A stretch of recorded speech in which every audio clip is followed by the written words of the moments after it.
Conéctate con nosotros, búscanos en Instagram como Radio U Central.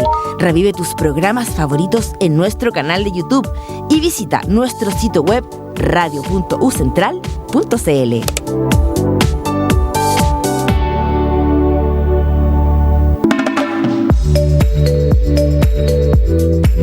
Radio U Central 107.1 FM y radio.ucentral.cl presenta Habitar es humano, un programa en donde se abordan temas del día a día sobre nuestro habitar en la ciudad y la calidad de vida en nuestros barrios, añadiendo una perspectiva fresca y diferente desde el paisaje, lo cual nos permite incluir en la conversación a la ecología y la ciudad. Una invitación a pensar en el habitar es humano, como también lo es vegetal y animal. Conducen los arquitectos del paisaje, Ricardo Rivero Celis y Patricio Nieto Cahue.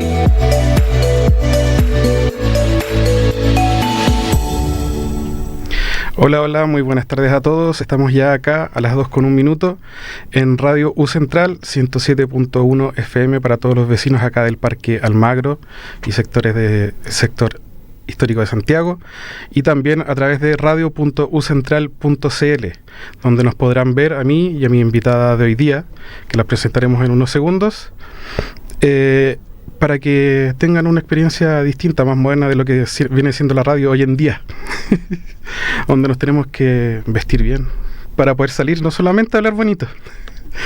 Y doy con eso la presentación en nuestra invitada de hoy, psicóloga, específicamente enfocada en materias de niñez y deporte, Carla Guaita. La idea de hoy día es poder ahondar en cómo la salud mental está estrechamente ligada al paisajismo y cómo durante el proceso de desarrollo de las personas tiene el paisaje, el entorno que nos rodea, y cómo también habitamos o cohabitamos estos sectores, influye en cómo nos desarrollamos como personas. Doy con eso la bienvenida a Carla Guaita, como para saber un poco más de ella. Muchas gracias, Patricio. Muchas gracias a la universidad por la invitación. ¿Podrías contarnos un poco sobre ti y también en el ámbito en que tú te desarrollas, para entender un poco más el personaje que estamos invitando, ya que así lo hace mucho más entretenido? Bueno, yo soy psicóloga, estudié en una universidad amiga, fui deportista de élite desde los 15 años, eso me vinculó mucho a los entornos deportivos, y hoy día, en la mitad de mi vida, soy psicóloga, trabajo en entornos deportivos, trabajo con deportistas de élite, tengo una mirada en el fondo que es bien crítica frente al deporte en los espacios de élite, y creo que el deporte es una de las cosas más importantes que deberían practicar las personas en términos integrales.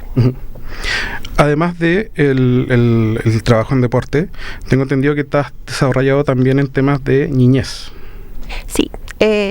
Cuando inicié mi desarrollo formativo, siempre pensé que iba a ser psicóloga infanto-juvenil. Entonces, eso, más quién era yo, en el fondo, y en los espacios en los que me desenvolvía, me hicieron entender la importancia que tenía tener humanos que se movieran desde el inicio de su etapa vital. Claro, entonces pasas de el desarrollo de los humanos pequeños a una actividad desarrollada por humanos que es altamente influyente en la vida.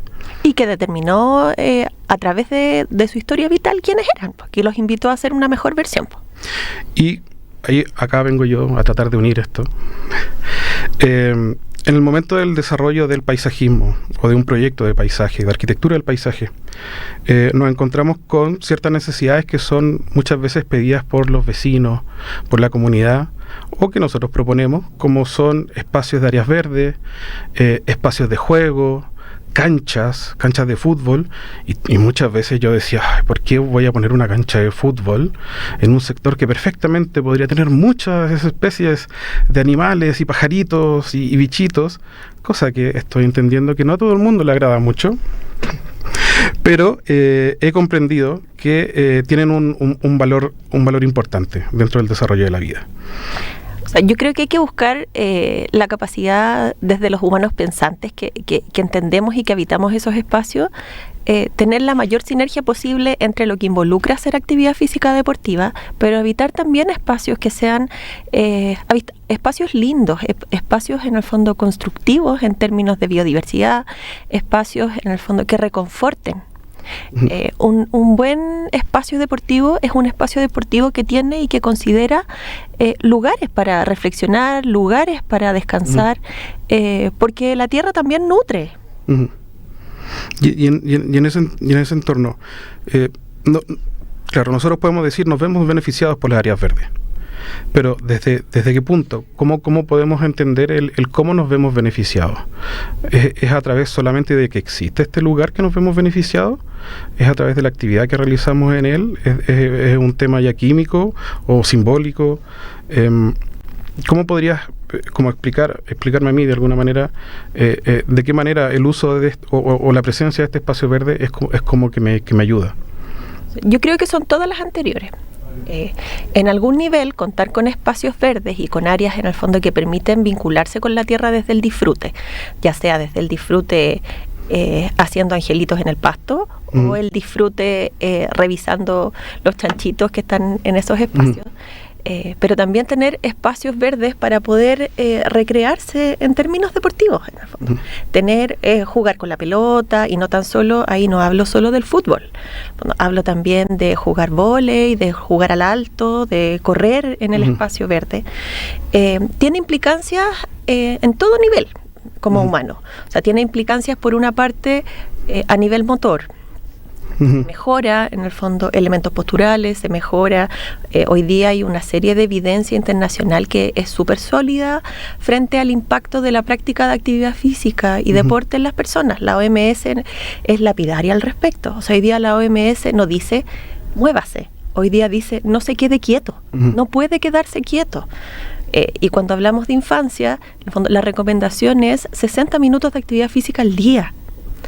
En términos intensos o moderados. Cuando hablamos de adultos cambia un poco la proporción, pero siempre la invitación es muévase. Eso es saludable en términos físicamente, en términos fisiológicamente, pero también es saludable en términos mentales. Hoy día, en el fondo, hay evidencia incipiente, cada vez más robusta, pero incipiente, sólida, desde un punto de vista metodológico, invita al desarrollo de nuevas investigaciones, que dice que tiene un impacto positivo en la salud mental de las personas. Por una parte, en el fondo, por mucho tiempo estaba esta mirada como media chamanística de estoy enojada, voy a ir a caminar en el pasto a ver si se me pasa. Que son cosas que me ha pasado. Son cosas que hacen todas las personas. Ándate a la punta del cerro. Literalmente, ándate a la punta del cerro. Y hoy día la evidencia invita a pensar que estar en espacios verdes con ciertas características o con determinadas características colabora con la regulación del cortisol, que es en el fondo un neuroquímico específico que se activa frente a situaciones de estrés, disminuye en algún nivel proteínas inflamatorias que podrían estar afectando en el fondo y que regulando también los procesos emocionales, tiene un impacto real en la salud mental, en la sensación, en la rumiación de pensamientos. Hay harta evidencia que dice que de alguna manera estar en espacios verdes por las características del contexto, por una parte disminuye la activación en términos atencionales, que es como la sensación de alerta, y promueve, por otra parte, un mayor contacto con la naturaleza. Entonces, lo que se produce es un fenómeno que se ha llamado como descentración. El mindfulness también lo promueve harto, que un poco es como, deje de pensar tanto, como la invitación es, apague su pensamiento. Una meditación, como un mantra. Y venga y mire, contáctese con el entorno, que son cosas que cada vez por la urgencia y por la premura de la forma en la que vivimos, dejamos de hacer. Claro, bueno, y ahí vuelvo a sacar siempre el tema que he sacado todos estos capítulos, que es algo que yo creo que me pasa a mí cuando voy a pajarear. Soy demasiado pajarón y son cosas que yo hago acá cuando paso por el Parque Almagro o estoy en una plaza, tengo 5 minutos, 10 minutos, que es lo que hago, que me desconecto de todo el resto y mi atención está solamente enfocada en qué pájaro escucho o qué pájaro veo. Claro, como que me saca un poco del lugar en donde estoy y me concentro solamente en esta actividad. Y me llama mucho la atención lo que dijiste al inicio, de necesitamos este pasto para correr, para poder jugar a la pinta, para poder jugar a la escondida, para poder tener actividades lúdicas. Y hoy en día lo que se está viendo en el paisajismo es que muchas veces el pasto, por la cantidad de recursos hídricos que consume, está muchas veces demonizado y cada vez se incluye menos dentro de los diseños, pero por lo que me estás diciendo, siempre tiene que haber un espacio dedicado a un área, a un área que te invite a poder jugar con la tierra, un área que te invite a estar en contacto y que sea gentil también con quien lo está utilizando, que muchas veces en estos proyectos nuevos de concreto no se está generando tanto.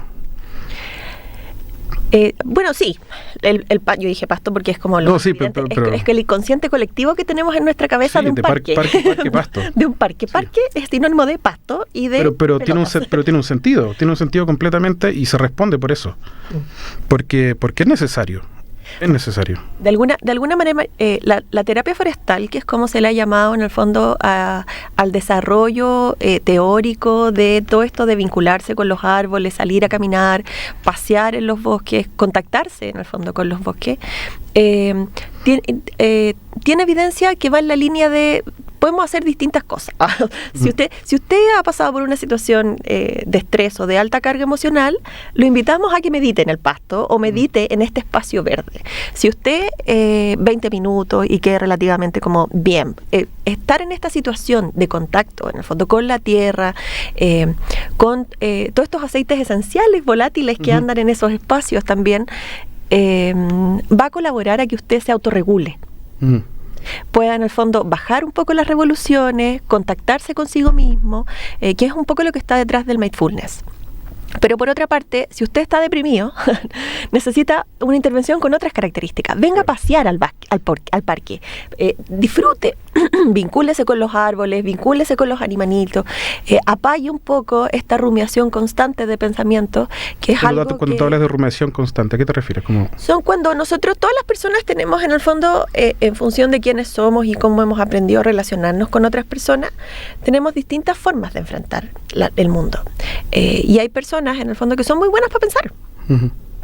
Cuando uno es muy bueno para pensar, está todo el día pensando, y cuando se va a acostar es como que no se puede apagar, es como que le cuesta apagarse. O cuando uno en el fondo se enfrenta a situaciones difíciles, empiezan a aparecer una serie de pensamientos que son catastróficos también.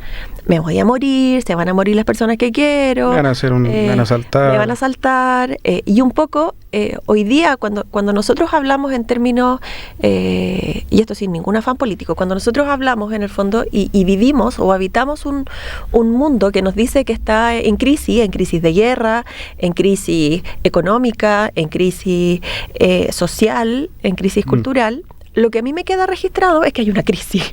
Por lo tanto, lo que entiende mi cerebro es que hay que estar alerta. Claro.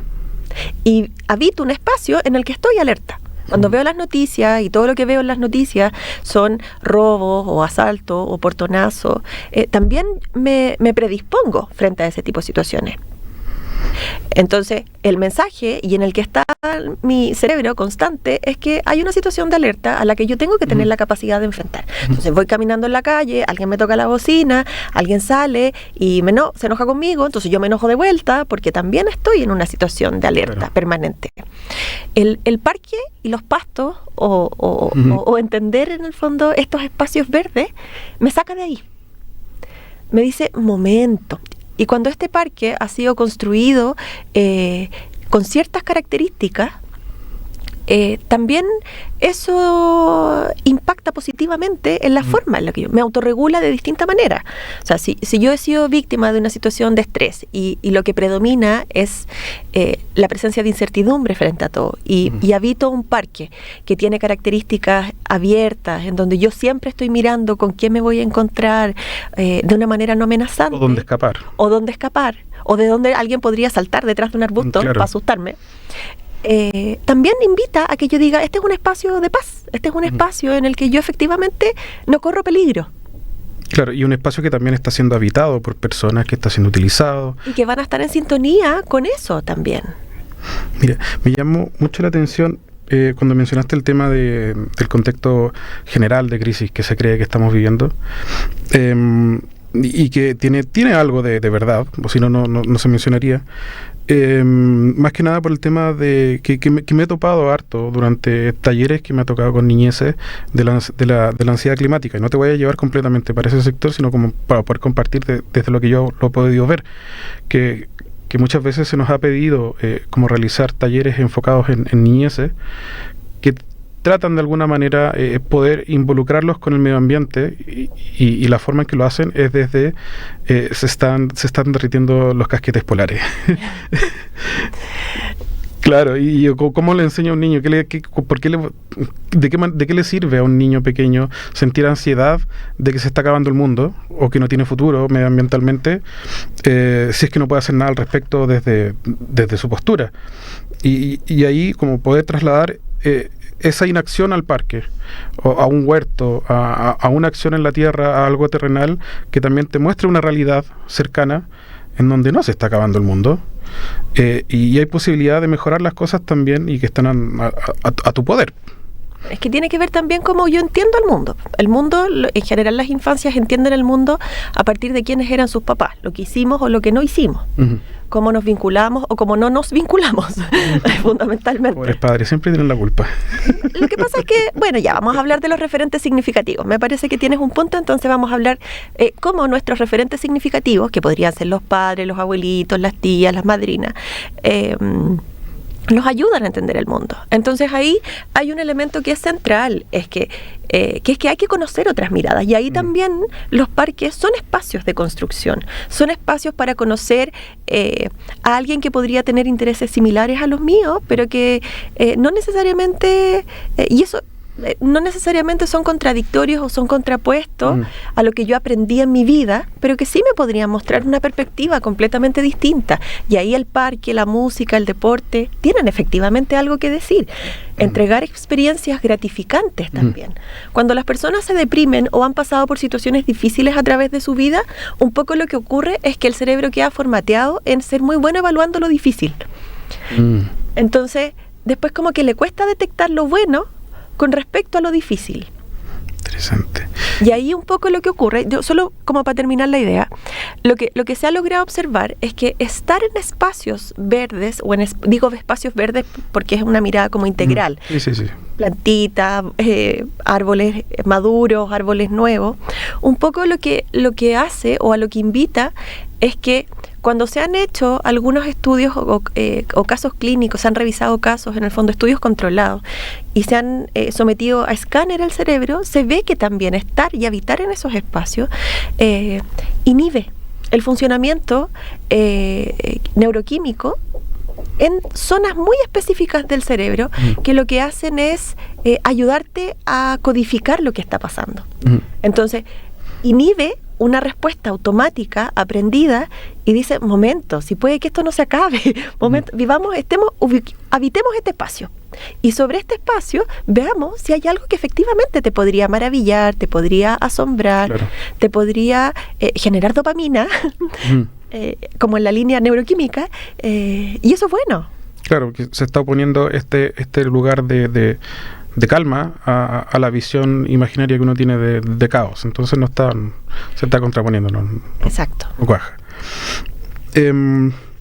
Ahí mencionaste, bueno, llevándolo un poco hacia el deporte, fuera de la cancha de fútbol, porque creo que mencionaste algo que generalmente no es visto como deporte, que es como la pinta, la escondida, y de qué manera el poder habilitar espacios para ese tipo de juegos en las niñeces es que genera un desarrollo positivo en ella. Y también cuáles son los elementos vitales para poder prestar atención también como arquitectos del paisaje, para también poder incluir dentro de nuestros futuros proyectos y diseños elementos o materiales que nos pudiesen ayudar también a generar ese feedback positivo o evitar lo negativo. ¿De qué manera las niñeces también se pueden ver relacionadas con su entorno? Porque me imagino que también que no depende un niño de 3, un niño de 5, un niño de 8. O sea, niñez, los de 2, los de 3 también juegan. Sí, pues. Jugar es algo súper importante en el desarrollo social y en el desarrollo de las personas.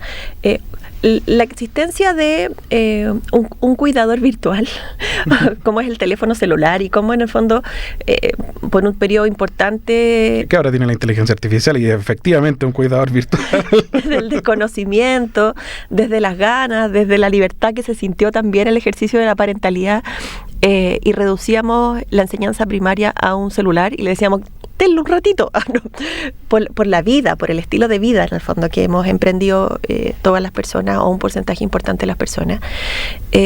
También tuvo costos. Y algunos de los costos es que fue que muchas infancias dejaron de jugar.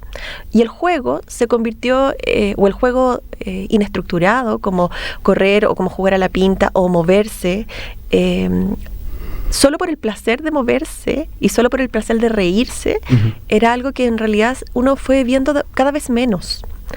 Y tener juegos desestructurados y tener juegos en los parques y ensuciarse y correr, es algo que es súper necesario, no tan solo para el desarrollo motor, sino para el desarrollo integral de las personas. Jugar nos permite ensayar roles.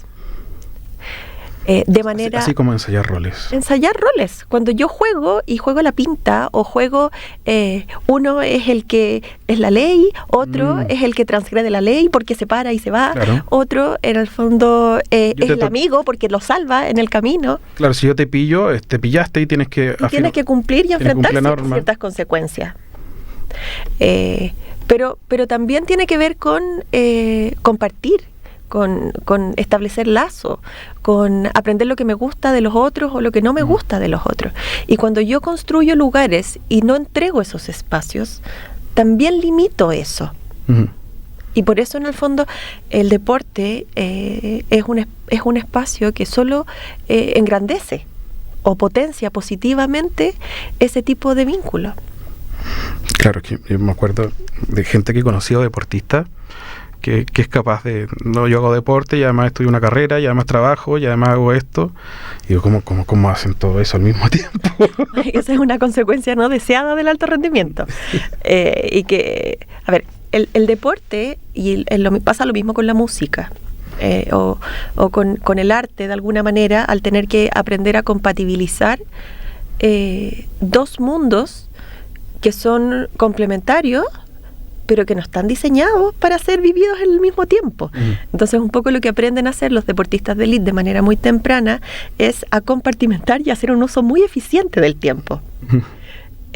Bueno, y eso tiene implicancias en su cerebro, en cómo entienden las cosas, en lo que pueden lograr, en cómo aprenden a enfrentarse a determinadas situaciones. Hoy día es un valor. Por mucho tiempo, ser deportista de élite no era como un valor, era como solo fuiste bueno para eso.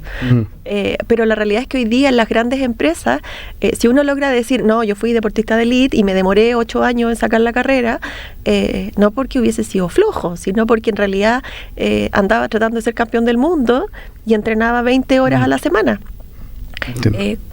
Es un valor. Y así lo entienden también. Ser scout, ser músico, aprender a tocar un instrumento, están en el mismo nivel de cosas. Claro que son todas actividades que yo me imagino que he visto, creo, en el mismo día dentro, por ejemplo, del Parque O'Higgins. Al mismo tiempo que estaban haciendo una investidura de scout, había una persona tocando una trompeta, había otra persona jugando, otros pescando los peces ilegalmente de la laguna del jardín japonés. Poco deseable. Claro, y me imagino también que ahora con el tema de las diferentes necesidades de las niñeces, podríamos también pensar en diferentes tipos de juegos. Si queremos orientarlo a niñeces de edad mucho más temprana, que estén acompañados por un ¿cuál fue la palabra? Un referente significativo. Y que después, en la medida que pase el tiempo, también vaya cambiando respecto a las necesidades que tienen. Bueno, sí, pues en general los niños van de más movimiento a menos movimiento. Un poco... ¿Cómo es? Claro, cuando son chicos se mueven. ¿Ya? A medida que en el fondo se van socializando, se van dejando de mover. Yo pensaba que hubiese sido lo opuesto, que iban de menos movimiento a más movimiento. No, después se conduce el movimiento. Pero en general, imagínatelo cuando uno ve un grupo de párvulos, corren para todos lados, y todos corren para todos lados, y se asustan o tratan de estructurar ese juego porque están aprendiendo, porque no logran ver muy bien las implicancias. Claro. Entonces uno tiene que conducirlo, les va diciendo, no, si estamos jugando, no, si estamos haciendo esto, acá yo te puedo pillar. Y si te pillo no pasa nada. Entiendo. Estamos jugando. Eso se aprende desde la infancia, se enseña, y es muy importante que tengan la posibilidad de hacerlo.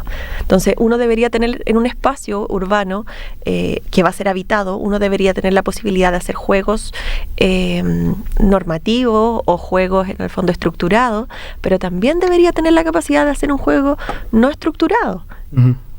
Sí, y lo que me estás diciendo es como me lleva al tiro a pensar en diseño y me pongo a pensar entonces, porque era más pequeño no necesitaba un menor espacio, sino que al contrario, como que iba a necesitar esta área más grande para poder permitir el movimiento, para poder normarlo, para poder orientarlo de a poco, y luego a medida que va creciendo ya se puede orientar mucho más fácilmente, pudiendo ocupar un poco menos de espacio, que lo estoy pensando de una manera muy reduccionista.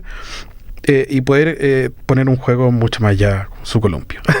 Un columpio o estos juegos típicos en el fondo con palitos de... Pero claro, que no responden también a las necesidades de todos los niños. No, por supuesto que no. Por supuesto que no. Pero sí hay un nivel motor básico. En general las personas nacemos con fuerza de manera natural y después vamos perdiendo fuerza a medida que nos dejamos de mover. Y por eso uno suele ver colgados en el fondo, no hoy día que la calistenia está tomando como harto realce, pero generalmente el típico pasamano uno lo veía ocupado por los niños más chicos, después como que lo deja de ocupar y ahora lo ocupan los calisténicos grandes. pero hay momentos de tránsito. O sea, yo puedo recordar a mis sobrinas cuando eran muy chicas, y nosotros regalándole guantes en el fondo para poder, porque se les salieran los callos, y eran niñitas de 5 años porque les encantaba estar colgadas en las barritas, y claro, no era un juego en el fondo quizás gran estructurado, pero efectivamente el tono muscular que tenía, porque nos vamos haciendo pesados a medida que vamos creciendo también, pues no es lo mismo mover 10 kilos que mover, no sé, 50, es más difícil, tiene más costo, se cansa más, las articulaciones ya no aguantan. No me lo digas. Bueno, muy interesante el tema que estamos acá tocando. En la segunda parte vamos a ahondar mucho más en esto y más orientado a lo que es el deporte. Seguimos en este tema de cómo los parques ayudan a nuestra salud mental, cómo ayudan a nuestros procesos de desarrollo y cómo influyen específicamente en las niñeces, junto con Carla Guaita. Y por ahora vamos a dejarlos con una selección musical y nos vemos en unos minutos más. Y ya estamos de vuelta con más Habitar es Humano, junto a los arquitectos del paisaje Ricardo Rivero Celis y Patricio Nieto Cahue.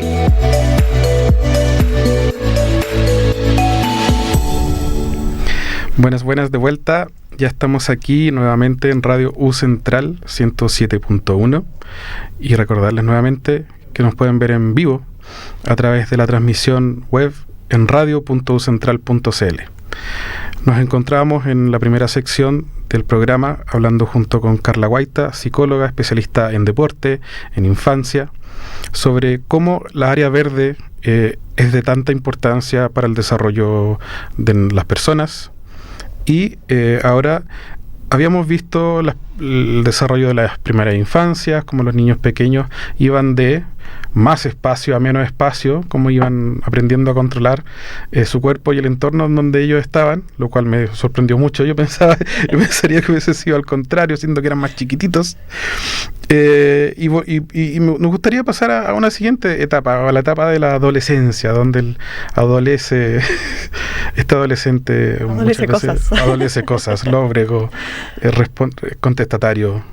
La adolescencia es un periodo complejo de la vida para todas las personas, no importa de dónde vengan, de dónde sean, siempre es un periodo crítico, porque un poco lo que se espera como hito vital es poder configurar la identidad.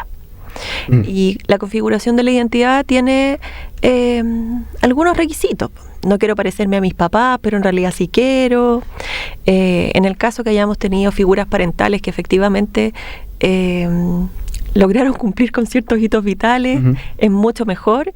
Pero igual es difícil, es una situación que por definición es difícil, porque quiero ser alguien, no sé quién quiero ser, quiero que se parezca a algunos, pero no necesariamente a otros, y eso con una explosión de neuroquímicos a nivel cortical que hace que nada colabore tanto. Todo es terrible.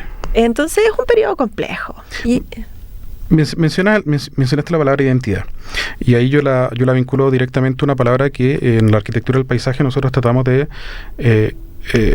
la utilizamos para poder mencionar que un parque es bien aceptado o que un paisaje es aceptado y por la comunidad, que es el arraigo, que es cuán la gente está arraigada a su entorno. Y quizás es parte también de lo que tú mencionas, que es de la identidad, cuán arraigado, cuán representados nos vemos por nuestro entorno. Es también cómo formamos esta identidad, y me acuerdo al tiro de el tema de la disparidad, por ejemplo, en áreas verdes. ¿Cómo será la identidad de una persona que tiene un acceso mucho mayor a esta cantidad de áreas verdes con buenos servicios, a uno que el área verde es una tierra compactada? Bueno, es un tema complejo, porque nosotros sabemos que en la distribución geográfica de áreas verdes a nivel nacional también pasan cosas. Sí, claro, hay una disparidad gigante. Tenemos en el fondo zonas que tienen espacios súper lindos, súper provechosos, súper productivos, y tenemos otros espacios que en realidad son más grises, o más cafés, para ser un poco más honesta. Unos beige, ocres, unos tonos... Son más terracota y café.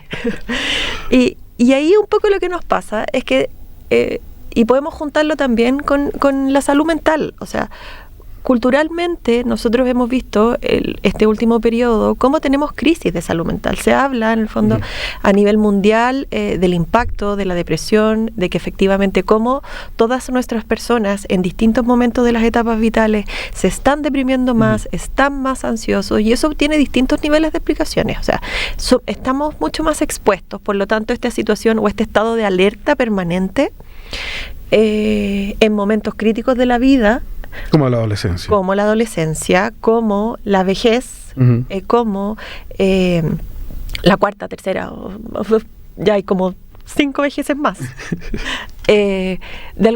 incide y impacta negativamente también en lo que yo estoy entendiendo del mundo, y ahí es importante contar con espacios buffer o espacios que actúen como amortiguadores de esto. La realidad es que se ha visto que estar en espacios verdes y en espacios más forestales disminuye, hace que la gente esté mejor, que mejore su bienestar, disminuye la depresión, se autorregule el aparato endocrino, exista una mejora en el sistema cardiovascular, solo por estar, solo por participar de esos espacios, solo por pasear 3 o 4 veces a la semana en un área verde, voy a estar mejor. Y no quiere decir muchas veces con que yo vaya y salga a correr y esté toda una mañana subiendo un cerro.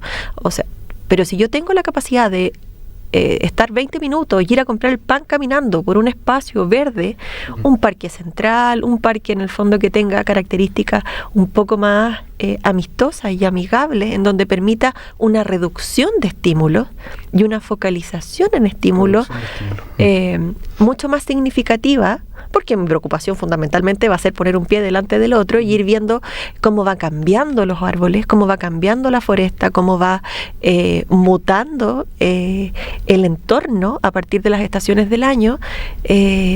Ya es absolutamente significativo. Algunas revisiones hoy día dicen incluso es como de aquí a un tiempo más adelante, quizá usted le diga al cardiólogo, sabe que a contar de ahora su examen tiene que ser en un espacio verde, o tiene que ir 3 veces a la semana a caminar al parque en vez de tómese la torvastatina. No estábamos muy lejos de cuando el médico antiguo, como en la época antigua, si usted tiene que ir al mar para cambiarlo, para cambiar el viento, claro, tiene que ir a ver el mar. Volvemos al inicio de la jornada hoy día. Es como si usted se siente mal, váyase a la punta del cerro. Es literal. Es como, bueno, me voy a dar una vuelta. Qué importante es tener puntas de cerro. Bueno, en este país es mucho más fácil. Mencionaste también el tema de los adultos mayores, pero antes de pasar a eso, lo último de la adolescencia. Yo ya me sorprendí con el tema de la infancia más pequeña, que necesitan más espacio. En mi pensar, el adolescente es una persona que trata de relacionarse más con otros. ¿Es esto verdad? Entonces, al momento del diseño, ¿debería yo pensar en un espacio donde permito a esta persona que se relacione con otras, o debo tener como un espacio también más diverso?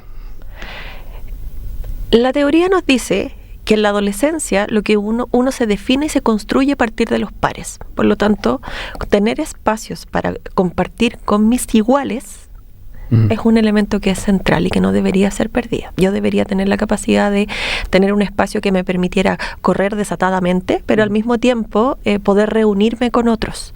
O hacer calistenia. O hacer calistenia. O sea, es un tipo de reunión. O sea, que yo me junte con personas que son más o menos similares a mí en un momento específico de la vida, lo que dice es que estoy haciendo comunidad. Es una forma de hacer comunidad. Y son cosas que se han ido perdiendo a través del tiempo, sobre todo en espacios tan urbanizados como Santiago. Y que por lo demás son espacios urbanizados, y el poco parque que tiene se ha habido impactado por un aumento de gente, con la cantidad de edificios de altos, de muchos pisos que se están utilizando el mismo sector que antes ocupaba 1/10 de la población. Bueno, yo tiendo a pasar con mucha frecuencia. Yo habito mucho el centro de Santiago. A mí me gusta mucho Santiago. Yo soy una santiaguina que le gusta Santiago. Más en el verano que en otras épocas del año, debo reconocerlo, pero sí, me gusta. Y paso constantemente por el Paseo Bulnes, en el fondo, y donde se acaba el parque, justo en la iglesia de los Sacramentinos, y a las 9 de la noche está habitado. Absolutamente habitado. Hay personas bailando en el espacio que uno diría como no verde. Está toda la gente bailando y claro, por el deporte tuve la posibilidad de conocer muchos lugares. Y también veía la posibilidad de un espacio liso o plano.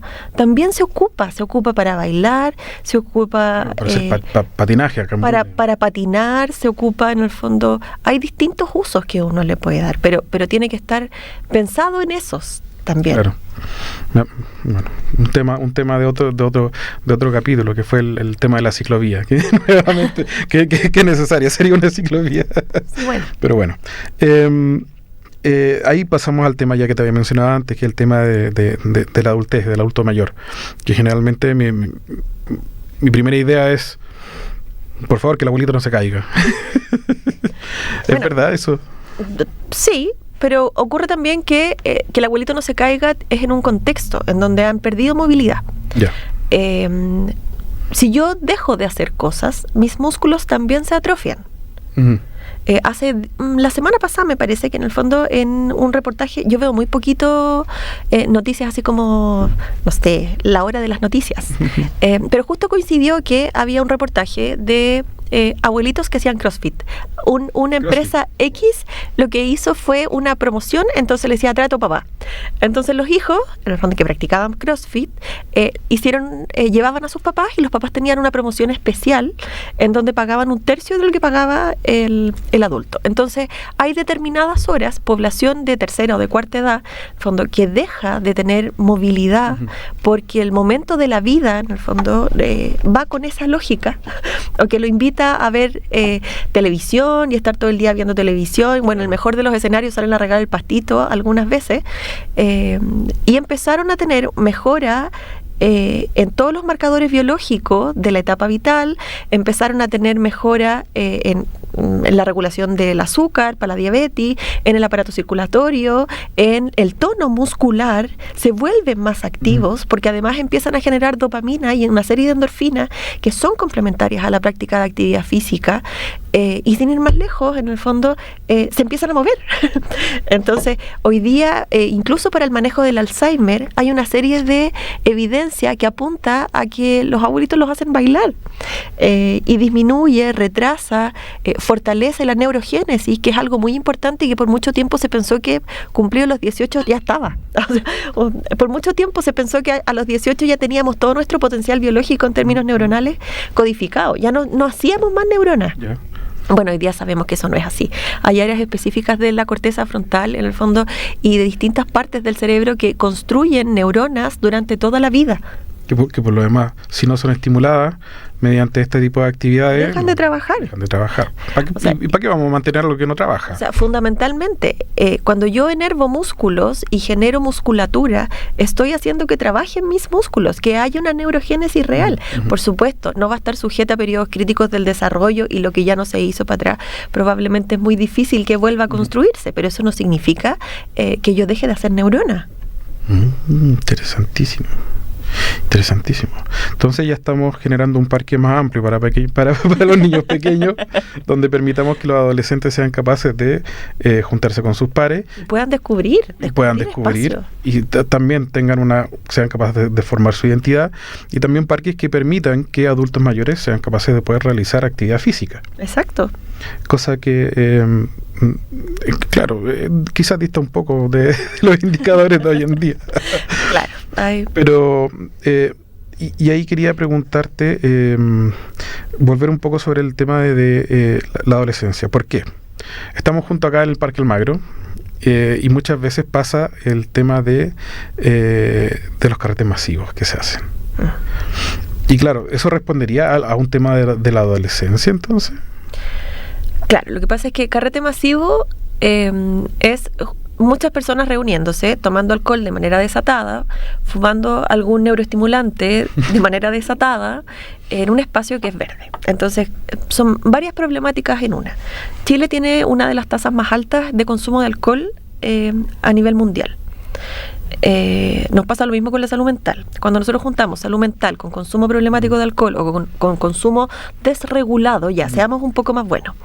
Pensemos en que no hay un consumo problemático, hay solo un consumo desregulado en ciertos momentos y en ciertos espacios. El alcohol, más allá de que le guste a las empresas que venden alcohol o no, es un inmunodepresor. Lo que hace formalmente es apagar la corteza prefrontal, que es la que nos dice, vamos, que se puede, o no cruce con rojo. La corteza prefrontal es absolutamente determinante para establecer relaciones en comunidad, porque es la que nos dice, no puedes pegarle un combo a la persona que te está diciendo que las cosas no le gustan, o es la que nos dice, no pase con rojo.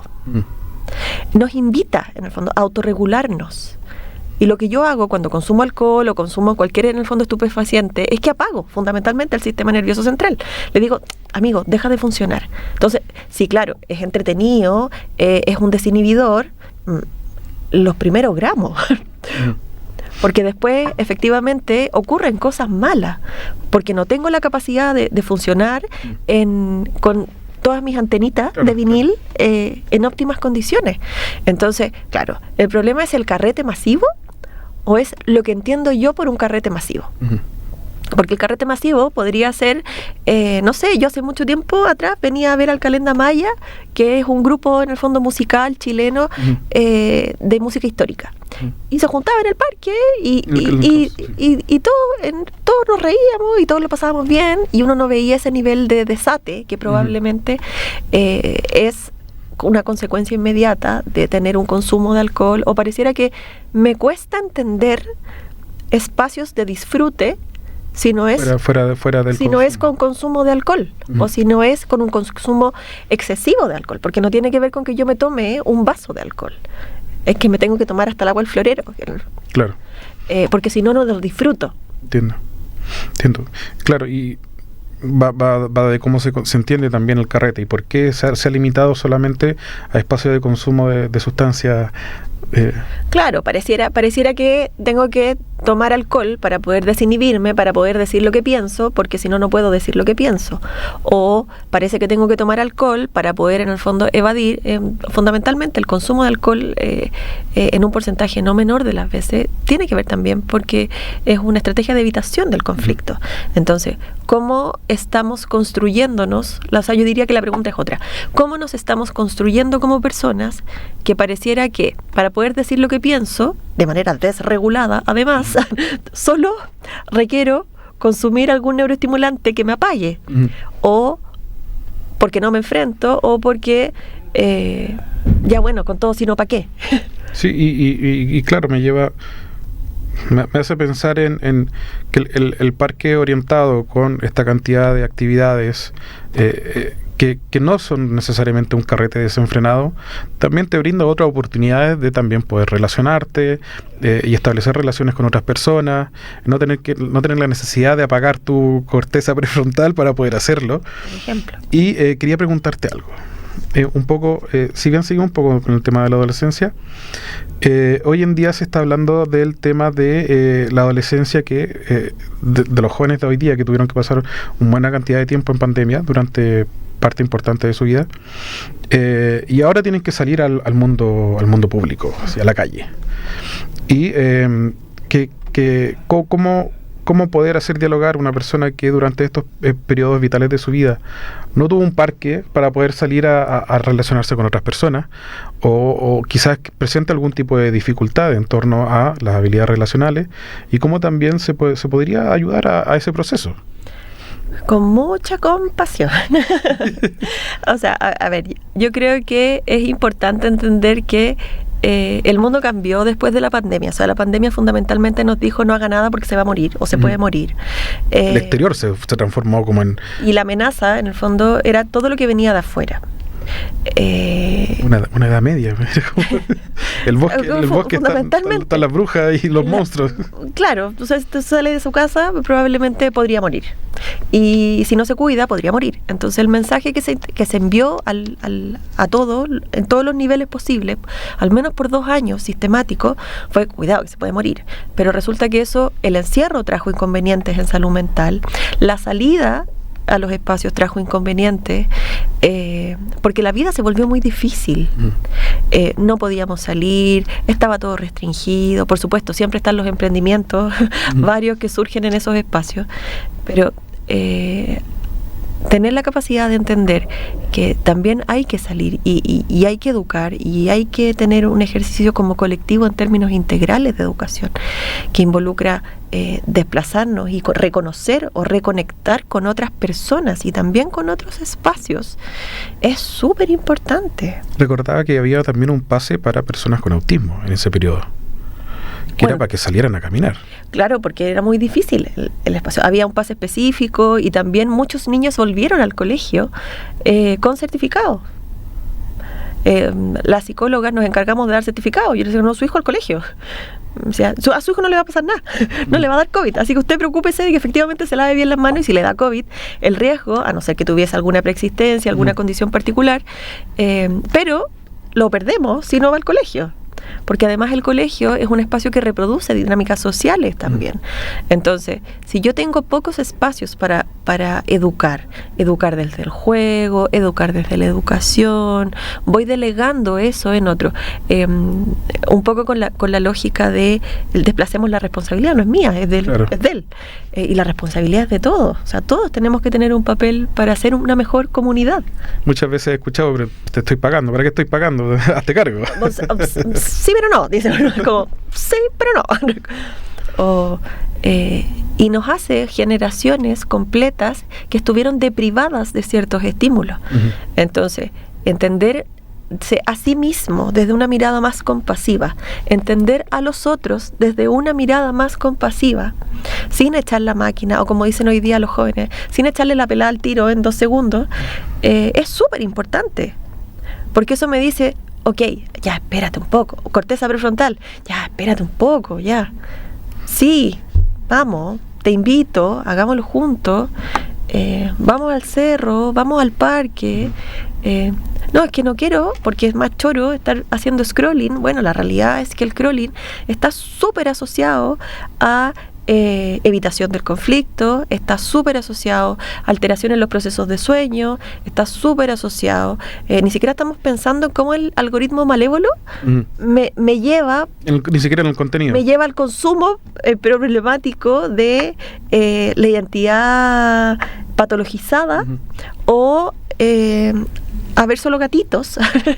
Entonces, súper complejo. Tengo que tener la capacidad de reconectar con los espacios, reconectar con las personas, y ahí la invitación es constante. O sea, ahí tengo que hacer un esfuerzo personal por evitar la purga de Netflix o de algún DVD en donde voy a ver los 150 capítulos el fin de semana y tener que salir en algún momento y decirle a otra persona, oye, vamos a comprar, y caminamos 20 minutos en vez de ir con el auto rápidamente, claro, si es que tengo la posibilidad, porque no toda la gente tiene esa posibilidad tampoco. Y es como, no, vamos caminando. Ah, qué lata, hace frío. Es como, bueno, sí, báncatela. Yo estaba diciéndole a unos profesores hoy día que hace mucho frío. Y yo le decía, muy bien, perfecto. Sí, para madurar las paltas necesitan. Claro. Necesitamos horas de frío para poder sacar la flor y madurar. O sea, a ver, venir a la vida, vivir es una situación de estrés que podría tener mini cuotas de estrés para hacerme una versión más fuerte y más robusta, o podría tener grandes cuotas de estrés cuando a mí me pasan situaciones malas. La realidad es que una vez una alumna dijo, en referencia a un profesor, pero mi profesor dice que nos pasen cosas malas y terribles, está bien. Como, bueno, así como, ya, a ver, profundicemos un poco más el pensamiento. Tener microcuotas de estrés reguladas, como haz la tarea, como no vas a salir hoy porque tu pieza está desordenada y lo mínimo que tienes que hacer es cumplir esto. O tienes que intentar competir y no importa si pierdes, pero aquí lo difícil es que tú aprendas a gestionar la derrota, que es más difícil que gestionar la ganancia. Cuando alguien gana, todos siempre son felices. ¿Han visto a alguien triste porque gana? Bueno, a veces pasa. En mi caso yo lo veo, pero yo entiendo que soy una persona que está beneficiada por ver eso. No es así para todos. Tener microcuotas de estrés solo me fortalece. Y cuando es un estrés que yo puedo lidiar, como lávate las manos antes de venir a almorzar, solo genera que yo me fortalezca para enfrentar estrés futuro.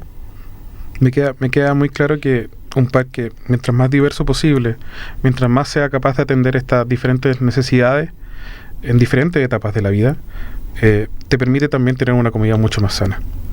Te damos las gracias por asistir el día de hoy. Carla Guaita, quisieras dejar, si quieres, alguna red social, algún programa para ver, algún documental, algo para leer, te damos la palabra.